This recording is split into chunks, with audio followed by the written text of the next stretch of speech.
వైద్యం ప్రజల ప్రాథమిక హక్కని, అలాంటి వైద్యం చంద్రబాబు ప్రభుత్వంలో ప్రజలకు దూరం అవుతోందని మాజీ మంత్రి ధర్మాన ప్రసాదరావు పేర్కొన్నారు. కరోనా సమయంలో వైసీపీ ప్రభుత్వం రాష్ట్ర ప్రజలకు అండగా నిలిచిందన్నారు. పేదలకు మంచి వైద్యం అందించేందుకు జగన్ పాలనలో 17 మెడికల్ కాలేజీలు తీసుకొచ్చామన్నారు. అలాంటి మెడికల్ కాలేజీలను నేడు ప్రైవేటు వారికి అప్పగించడం సరైంది కాదన్నారు. మెడికల్ కాలేజీల ప్రైవేటీకరణ నిర్ణయాన్ని రాష్ట్ర ప్రభుత్వం వెనక్కి తీసుకోవాలంటూ ధర్మాన ప్రసాదరావు సూచించారు. 10 మంది తినడానికి బ్రతకదలుస్తున్నారు.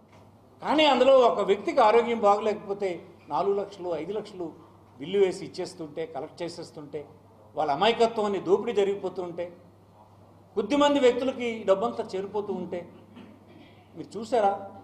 రాష్ట్రంలో ఎవరి ఆస్తులు పెరుగుతున్నాయో మీరు లెక్కేస్తారా? ఎవరు చదివిపోతున్నారో లెక్కేస్తారా? చూసారా? అధ్యయనం చేయరా? దానికి అవసరమైనటువంటి బోధనాసుపత్రులు తెచ్చి ప్రతి కుటుంబంలో చదువుకునేటువంటి అవకాశం కలిగించేటువంటి విద్యను తెచ్చి 17 కాలేజీలు దేశంలో ఎక్కడా లేని విధంగా ఇక్కడ తెస్తే అది మళ్ళీ మీరు వచ్చి చిన్న విషయంగా అది ప్రైవేట్ పీపుల్కి అందజేస్తానని చెప్పడం ఇది ఎంత బాధ్యతారాహిత్యం. ఈనాడున్నటువంటి ప్రభుత్వం పెద్ద తప్పిదం. ఇది అన్ని విధానాల్లో కంటే ఇది చాలా ఘోరమైనటువంటి తప్పిదం. దీనివల్ల సమాజానికి చాలా ప్రమాదం జరుగుతుంది. రాజ్యాంగ బాధ్యతను మీరు వదిలేస్తున్నారు.